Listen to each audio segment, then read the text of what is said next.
ఏ ఆయిల్లో కొలెస్ట్రాల్ ఉంటుంది, ఏ ఆయిల్లో ఉండదనే సందేహం అందరిలో ఉంటుంది. వాస్తవంగా ఆలోచిస్తే టీవీలో ప్రకటన చూపించినట్టుగా మా ఆయిల్లోనే కొలెస్ట్రాల్ లేదని చెప్తారు. అది తప్పు.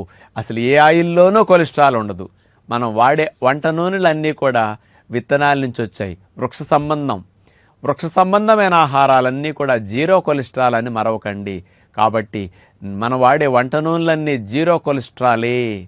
కానీ కొలెస్ట్రాల్ లేదు, కానీ కొలెస్ట్రాల్ ఆయిల్స్ నుంచి వస్తుంది. ఎలా అంటే ఆయిల్ని మరిగించినప్పుడు 260 డిగ్రీల 250 డిగ్రీల వేడికి గురవుతుంది. ఈ మరిగిన ఆయిల్ హార్డ్ ఫ్యాట్గా, ట్రాన్స్ ఫ్యాట్గా మారుతుంది.